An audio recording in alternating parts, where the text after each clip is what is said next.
매주 월요일 코너입니다. 종교 넘어 아하. 종교의 우를 넘어 이웃 종교와 화합하고 협력하는 분들을 초대해서 이야기 나눠보는 시간인데요. 지난달 28일부터 30일까지 일산 킨텍스 제일전시장에서 대한민국 기본소득 박람회가 열렸죠. 여기에 개신교, 불교, 천주교도 참여해 종교적 관점에서 바라본 기본소득을 주제로 발표를 진행했는데요. 저희가 지난주에는 천주교 관점에서 바라본 기본소득을 주제로 예수회 인권센터 박상훈 신부님과 이야기를 나눠봤죠. 오늘은 불교적 관점에서 바라본 기본소득이라는 주제로 중앙승가대 불교사회학부 유승무 교수님과 말씀 나눠보도록 하겠습니다. 교수님 안녕하세요. 예, 반갑습니다. 예, 반갑습니다. 예. 자, 먼저 교수님 간단한 소개와 인사를 좀 먼저 부탁드리겠습니다. 예, 저는 중앙승가대학교라는 학교에 불교사회학부에 31년째 근무하고 있는 사회학 전공자입니다. 예. 네. 이 중앙승가대에 대해서도 간단히 소개를 좀 해주실 수 있을까요? 예, 중앙승가대학교는 대한불교 조계종에서 운영하는 기본교육기관인데요. 승려 양성 기본교육기관인데, 승려 양성 기본교육기관으로서는 4년제 유일한 이제 종합대학이고요. 전부 스님들이 다니는 학교입니다. 예. 예. 그러니까 스님이 되기 위해서는 다 이제 4년제 이제 중앙승가대학교를 나와야 되는 거죠. 예, 예. 예. 참 예전부터 궁금했던 건데 이제 예. 중앙승가대학교에서 이제 스님이 되기 위해서는 좀 어떤 것들을 좀 많이 배웁니까? 이제 기본적으로는 이제 불교 경전이나 불교 교리, 불교사 이런 스님으로서의 불교 기본을 배우시고요. 또 더불어서 이제 스님들이 사회 지도자가 돼야 되기 때문에 교양이라든지 일부 지식 기술 교육도 이제 병행해서 시행하고 있습니다. 네. 제 교수님께서 31년째 중앙승가대에 계시면은 참 많은 우리 스님들을 배출하시고 또 예. 많은 제자분들을 두고 계시겠습니다. 예, 그렇습니다. 전국에 웬만한 사찰에 저와 인연 있는 스님들이 대부분 계실 겁니다. 예. 네. 그러면 이제 전국에 이제 어떤 사찰을 가더라도 이렇게 좀 여유롭고 좀 좋으시겠어요? 예, 맞습니다. 네. 예. 자, 그럼 오늘 본격적인 주제로 넘어가도록 하겠습니다. 자, 저희가 지난주에 천주교의 관점에서 바라본 기본소득을 주제로 이야기를 나눠봤는데요. 교수님께서는 불교를 대표해서 이 기본소득 박람회에 나가셔서 발제를 해주셨다고 들었습니다. 교수님은 어떤 내용을 좀 발표하셨습니까? 예, 기본소득이라는 이제 아이디어 혹은 개념을 한국 불교 혹은 불교 일반에 어떻게 적용하고 수용할 것인가 이런 문제 제기를 하고요. 그런 문제에 대답을 하기 위해서 우선 이제 불교 전체, 물론 불교는 사부대중으로 구성된 공동체니까 불교 전체에 적용할 수도 있겠지만 우선 이제 승가라는 곳에 적용해 보려고 하는데 승가는 스님들의 일종의 이제 공동체이고요. 출가자로 구성된 그 공동체고요. 더욱이나 승가의 모든 물적 자산은 사적으로 소유하는 것이 아니라 일종의 이제 공유 혹은 점유의 형태, 공유고 그래서 이제 점유의 형태로 운영이 되고 있고요. 더 나아가서 이제 사찰 소유의 이제 부동산 같은 경우에도 이제 공동 생산을 이제 원칙으로 하고 있고 그걸 울력이라고 하는데 그런 것들이 이제 이미 기본소득의 아이디어와 이제 아이디어의 전제와 공통분모를 갖고 있고 그런 점에서 승가야말로 기본소득을 적용하기에 더없이 좋은 실험실이 되겠다라고 네. 이제 저는 생각을 했고요.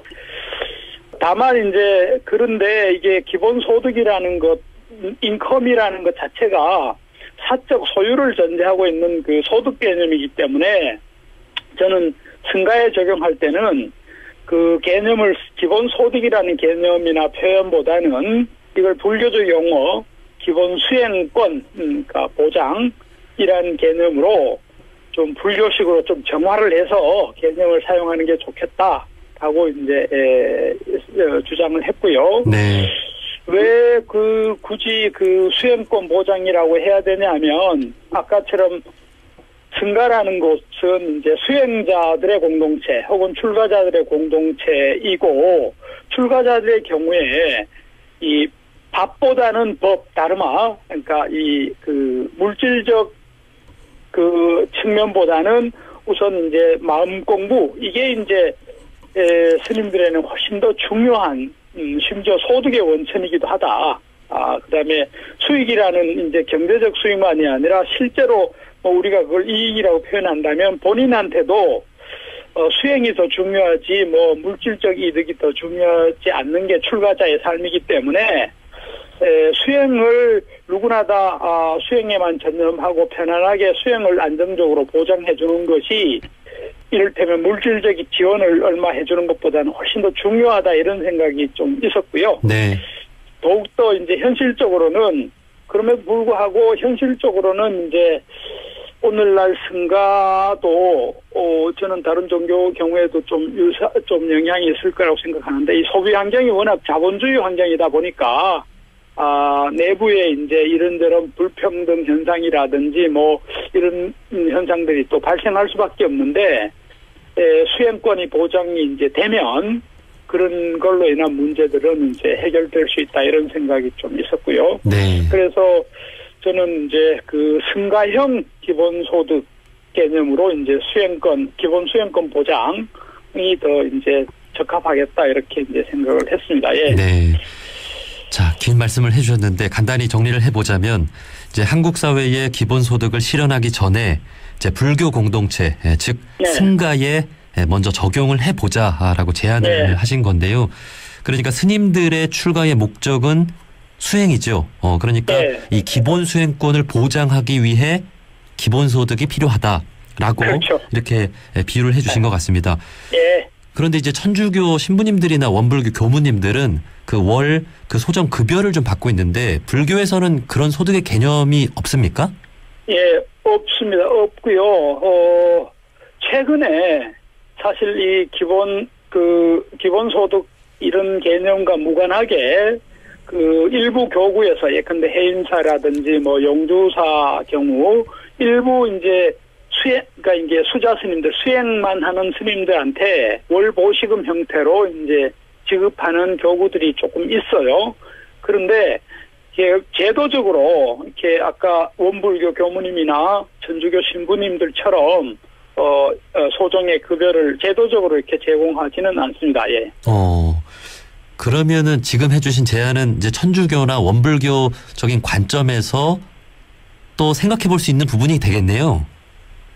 일부 그런 부분인데, 저는 이제 이게 원불교나 천주교서 해서가 아니라, 사실 이제 불교는 전통적으로 이미 그런 근거를 갖고 있고, 또 이제 그런 원칙을 이따 좀 더 깊은 얘기를 하겠지만, 이제 공동 점유의 형태이기 때문에 이미 그 원리 안에 사실은 이제 평등 분배라는 게 이제 전제가 돼 있거든요, 사실은.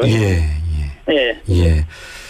자, 교수님 제안하신 대로 이제 종교계가 이 기본소득의 적용 모델이 될 수 있겠다는 생각이 듭니다.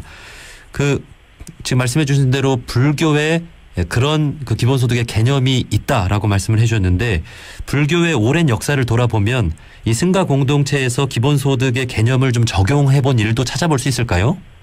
그렇죠. 그러니까 저는 이제 불교로 좀 넘어가기 전에, 예를 들면 이제 우리가 아주 친근하게 알 수 있는 다산 정약용 선생이 이 여전제 이런 것들을 추구한 적이 있어요. 그러니까 구한말 혹은 그러니까 임진왜란 이후 같은 경우도 마찬가지인데, 이게 토지가 없어서 근데 굶어 죽는 백성들이 막 생겨날 때, 이제 다산 같은 분들이 했던 것은 경자 유전의 원칙, 그러니까 일하는 사람들이 토지를 가져야 되고, 그것도 이제 공동 소유로 가지면서 공동 노동을 통해서 이제 생산을 하는, 그리고 분배나 소비는 이제 가족 단위로 하고, 이런 방식의 이제 여전제를 제시를 한 적이 있는데, 그런 뜻이 뭐냐 하면 최소한의 수입 창출의 원천에 접근할 수 있는 기회를 그 실제 국민들한테 이제 줄 수 있어야 되는데 그런 상황이 안 됐을 때, 그러니까 오늘날로 얘기하면 예컨대 실업이 엄청나게 증가한다든지 조선시대 같은 경우에는 토지가 백성들이 대부분이 토지를 소유하지 못한다든지 이런 상황이 될 때 그런 제안들을 하게 되거든요. 네. 근데 불교 경우에는 처음부터 이제 그 기존의 소유제도와는 다른 승가 공동체, 출가자 공동체를 만들었는데 그걸 이제 승가라고 그러는데 승가의 자격 요건이 그 마하박가라는 대율장을 보면 그 출가 비구라고 그러는데 비구가 되려면 4가지 에 의존해서 살아간다. 사이법이라고 그러는데 삼위일발 수화상함, 그러니까 삼위라는 거 옷이고요. 일발이라는 거 바로 공양, 그 식의 문제고 수화상함은 주거의 문제. 그다음에 진기약, 이제 이게 가축의 분뇨로 만드는 진기약이라고 그러는데 그 의식주 의약입니다. 그러니까 의식주하고 그다음에 약품 이 4가지에 의존해서 살아가는 자들 살아가겠다고 약속하면 비구 공동체 일원으로 이제 받아들였어요. 그거는 뒤집어서 얘기하면 비구 공동체에서는 의식주 4가지의 의료 문제를 해결한다 공동으로. 그게 이제 전제가 돼 있습니다. 네. 예.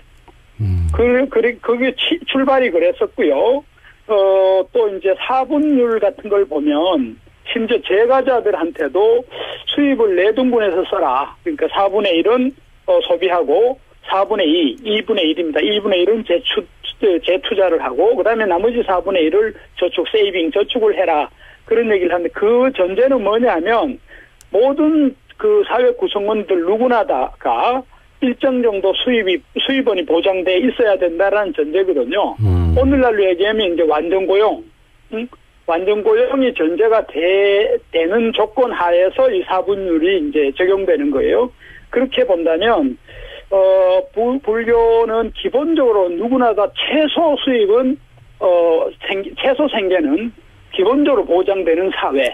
이게 이제 전제가 돼 있는 겁니다. 네. 오늘날로 그런 점에서 기본소득 논의가 오늘날 필요한 것도 이렇게 불평등한다든지 혹은 실업률이 커진다든지 이런 경우에 수입 기회 자체가 박탈되잖아요. 네. 이럴 경우에 이제 저는 불교의 이 아이디어와 전통 이런 것들이 굉장히 소중한 자산이다 이렇게 생각을 합니다. 예. 승가에 그런 그 정신이 있었다고 하는 것은 또 처음 들었는데요. 네. 그러니까 우리 국민 모두가 기본적인 그 권리를 누리면서 살아가는 게 마땅하잖아요. 그렇죠. 그러니까 이제 스님들도 출가를 해서 기본적인 수행을 보장받을 수 있는 이 기본소득의 개념은 꼭 필요하다라고 하는 것. 예. 네.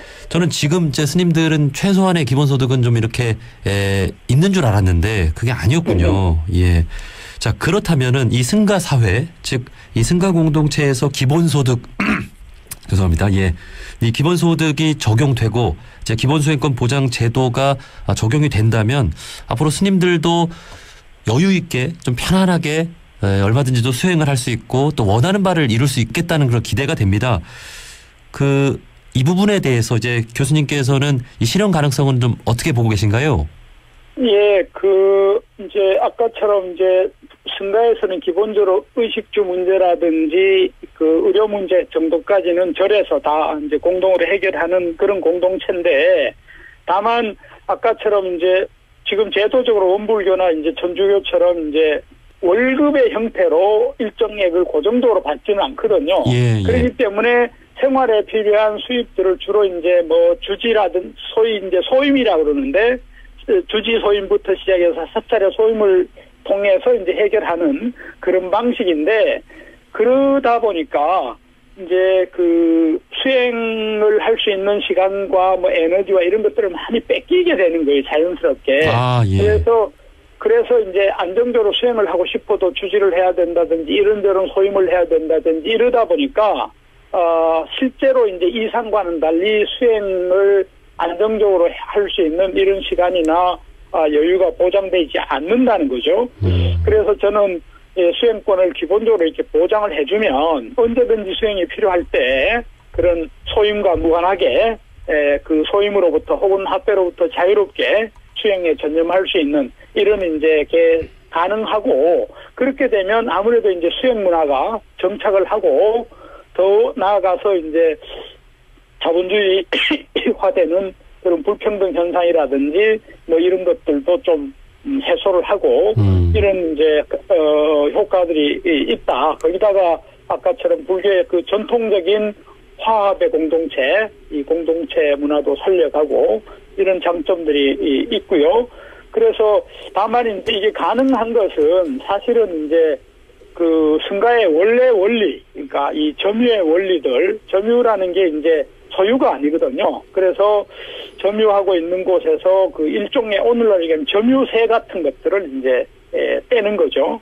그 부처님께서도 사실은 이제 그 당시에 이제 그 통치자들의 경제 정책으로 조세 정책에 대해서 굉장히 강하게 말씀하셨거든요. 그러니까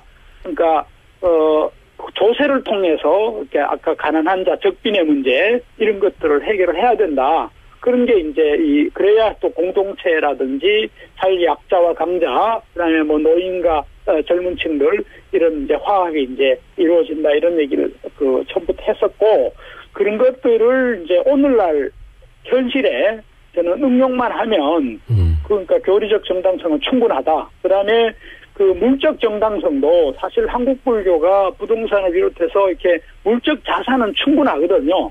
이것이 이제 어떤 절들 쪽으로 편중돼 있는, 예컨대 뭐 대인사, 통도사 이제 큰 절들에서는 많고 강원도 조금 하는 서철들은 이제 수입이 없고 이런 그 불평등한 이런 분배 때문에 문제가 생기는 거거든요. 예. 그런 문제를 저는 제도적으로 해결해버리면 이거는 뭐 그 쉽게 해결될 수 있다 이렇게 생각을 하고 있습니다. 네. 그러면 혹시 지금도 불교계 안에서 뭐 중앙승가대 학계를 비롯해서 뭐 조계종 내에서 이 스님들에게 최소한의 이 기본수행권 보장을 위한 기본소득을 적용해 보는 일에 대해서 뭐 논의가 오간 적이 있습니까? 뭐 많지는 않았는데, 자, 지금까지 기본소득 개념에 대해서 이제 스님들이나 제가 학자들이 이렇게 관심을 크게 갖고 있지는 당은 않았고요. 다만 이제 제가 뭐 이런저런 단체에서 초기부터 이제 이런 주장들을 조금 해왔는데, 그 실제로 뭐 저희 수업 시간에 학교에서 스님들 대상으로 이렇게 이 논의를 해도 스님들은 뭐 이렇게 찬성하죠. 기본적으로 취지라든지 네. 이제 효과에 대해서 굉장히 이제 반응이 좋은 반응들을 갖고 있습니다. 네. 그 이 의식주와 의료 문제가 해결이 되면 정말 출가한 스님들도 좀 마음 편히 그 정말 수행을 하는데 더 집중할 수 있을 거라는 생각이 들고요. 이제 우리 한국 사회에서 이 기본소득 논의가 지금 활발해지고 있는 만큼 그 불교 내에서도 앞으로 또 이러한 논의가 앞으로도 계속해서 있을 거란 생각이 드네요. 예. 네. 자, 이 기본소득의 개념, 그 참 우리가 모두가 바라는 어떤 사회의 제도이고 우리가 바라는 그런 삶의 모습일 텐데, 그럼에도 좀 여러 가지 우려가 있는 것도 좀 부인할 수는 없을 것 같습니다. 이제 교수님께서는 이 기본소득에 대해서 좀 어떻게 생각하고 계십니까? 이제 기본적으로 이제 그 재원 문제라든지 재원의 정당성의 문제라든지 그다음에 이제 노동 가치의 문제 이런 것들이 문제가 되는데요. 이게 예. 뭔 얘기냐면, 그러니까 그동안은 이제 물질적 생산을 하는 육체적 노동과 그것에 그 급부로 주어지는 웨이지 임금, 이것이 이제 생계 수단이라는 이런 이제 인식들이, 그러니까 우리 보통 사람들이 이제 자본주의 환경에 이제 침숙해 있는 일반인들의 일종의 습관 비슷한 생각이거든요. 그런데 지금 이제 앞으로는 사실은 이제 가치 중에는 정신적 가치 생산도 있잖아요. 예를 들면 종교가 하는 네. 것처럼 물질적 가치 생산만이 아니라 정신적 가치 생산도 있고요. 예컨대 가사노동이나 돌봄노동처럼 부불노동인데 엄청난 가치를 생산하는, 사회적 가치를 생산하는 노동들이 있어요. 그런 노동들이 우리 사회를 실제로 끌고 가고 있고 실제로 지탱하는 엄청난 가치를 가지고 있는데, 그런 것들을 웨이지 형태로, 그러니까 계산을 해오거나 하지 않았잖아요. 근데 저는 이제 앞으로는 사실은 그런 것들이 인정받는, 그러니까 정신적 가치라든지 아까 이른바 좋은 노동이라고 그러는데, 그러니까 임금을 받지는 않지만 공동체나 인간관계나 우리가 살아가는데 반드시 필요한 노동, 그런 노동들도 사회적으로 광범위하게 인정하는 그런 이제 사회가 앞으로는 미래는 돼야 되고, 그런 사회가 된다면 지금 뭐 재원 마련의 정당성 문제라든지 이런 우려들은 저는 해결을 쉽게 할 수 있다라는 거고, 또 하나는 우려는 이제 기존의 그 사회보장 제도, 그러니까 기본소득 논의와 무관하게, 혹은 지금 팬데믹이라든지 이 고실업 이런 4차 산업 이전의 사회적 조건을 기초로 기획된 사회보장제도하고 지금 상황이 달라진, 그래서 기본소득 논의를 하는 이런 맥락의 사회보장을 어떻게 할 거냐의 이슈가 바뀌었는데, 그 바뀐 상황에 대한 구성원들의 인식 수준이 아직 저는 따라오지 못해 있는 측면이 있어서 우려라는 표현들을 사람들이 쓰는데, 저는 이미 우리 사회 굉장히 많이 바뀌어 있고, 특히 팬데믹을 거치면서 또 4차 산업이 본격화되면 이런 필요성 저는 훨씬 더 커질 거라고 생각을 하고, 저는 각 종교에서 또 이런데 미리 좀 대비를 하고 논의를 진행하고 있어야 된다. 그런 차원에서 저는 이제 불교를 가지고 이제 논의를 해왔습니다. 예. 네. 정말 그동안 우리 사회는 그 개발하고 생산하고 이렇게 네, 물질적인 가치를 추구하는 데만 집중을 했던 것 같아요. 예. 이제는 그 경제 성장도 어느 정도 될 만큼 됐고, 그런 만큼 여유, 힐링 네. 등 이제 정신적 가치를 우리가 좀 누릴 수 있는 네. 그런 세상, 그런 사회를 네. 만들어야 하지 않겠나 하는 말씀이신 것 같습니다. 앞으로 네. 이에 대해 우리 종교계가 또 많은 노력을 했으면 좋겠고요. 마지막으로 이 기본소득과 관련해서 청취자분들께 꼭 전하고 싶은 말씀이 있으실까요? 예, 저는 이제 거대한 이제 사회 추세를 한번 이제 좀 보고 미래를 좀 예측해 볼 필요가 있고, 또 하나는 지금 이제 우리 사회 특히 팬데믹을 겪으면서 이렇게 일자리 문제라든지 실업 문제 굉장히 심각해지고 있거든요. 그래서 이거는 이제 내만 문제가 안 되면 안 된다가 아니라, 이건 우리 사회 공동으로 이제 해결해야 되는 일종의 사회적 과제죠. 그런 차원에서 이 기본소득 문제를 바라봐야 되는데, 자칫 특정 정치인, 특정한 정당의 이 문제, 이렇게 이제 정치적으로 해석을 하면 오해를 할 가능성도 저는 있다. 그런 점에서 이걸 너무 정치적으로나 이렇게 해석해서는 안 된다. 이건 예. 우리 사회의 과제로, 이렇게 공통 과제로 좀 폭넓게 사고를 할 필요가 있다. 이렇게 말씀드리고 싶습니다. 네. 이 기본소득을 당연히 주로 이제 정치권에서 다루게 되는데, 이 기본소득과 관련해서 너무 정치적으로 보지 않도록 그렇게 또 주의를 당부해 주셨습니다. 자, 여기까지 말씀 듣겠습니다. 중앙승가대 불교사회학부 유승무 교수님이었습니다. 교수님, 오늘 말씀 고맙습니다. 네, 고맙습니다.